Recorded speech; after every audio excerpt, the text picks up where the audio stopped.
राज्यात महाविकास आघाडीबाबत चर्चा सुरू असताना सिंधुदुर्ग जिल्ह्यात 4 ठिकाणी होणाऱ्या नगर पंचायत व नगरपालिका निवडणुकीत वेंगुर्ले नगर परिषद निवडणुकीत राष्ट्रीय काँग्रेसच्या वतीने नगराध्यक्ष पदासाठी काँग्रेसचे जिल्हा उपाध्यक्ष विलास प्रभाकर गावडे यांचे नाव काँग्रेसचे जिल्हाध्यक्ष इर्शाद शेख यांनी जाहीर केले। त्यामुळे सिंधुदुर्ग जिल्ह्यात महाविकास आघाडीतून स्वबळाचा नारा काँग्रेसकडून या नगराध्यक्ष उमेदवारी घोषित करून दिला गेला आहे। कालच आचारसंहिता लागू झालेली आहे आणि या नगर परिषद आणि नगरपंचायतीच्या निवडणुका जाहीर झालेल्या आहेत। सिंधुदुर्ग जिल्ह्यामध्ये 3 नगर परिषद आहेत, मालवण, वेंगुर्ला आणि सावंतवाडी, आणि कणकवलीला नगरपंचायत आहे।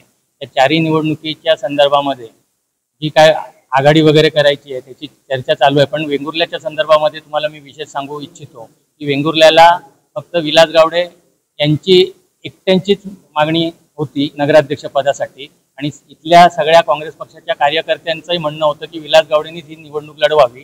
त्याप्रमाणे विलास गावडेंचं नाव शिफारस करून जिल्हा काँग्रेसने प्रदेशला पाठवलेलं आहे आणि प्रदेशवरूनही आम्हाला विलास गावडेंच्या नगराध्यक्ष पदासाठी ग्रीन सिग्नल मिळालेला आहे। त्यामुळे मी आज जिल्हा काँग्रेसचा अध्यक्ष म्हणून विलास गावडे यांचं अनौपचारिकरित्या नगराध्यक्ष पदाचे वेंगुर्ल्याचे उमेदवार म्हणून त्यांचं नाव जाहीर करतो। त्यामुळे जिल्ह्यात महाविकास आघाडी बिघाडी झाल्याचे दिसते। काँग्रेस जिल्हाध्यक्ष शेख यांनी एकमेव इच्छुक नगराध्यक्ष उमेदवारासाठी नामनिर्देशन पक्षाकडे प्राप्त झाल्याने उमेदवाराची घोषणा केल्याचे जाहीर केले।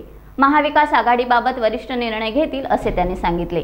निवडणूक विभागाकडून काल नगरपंचायत व नगर परिषद यांकरता निवडणूक कार्यक्रम जाहीर करण्यात आला।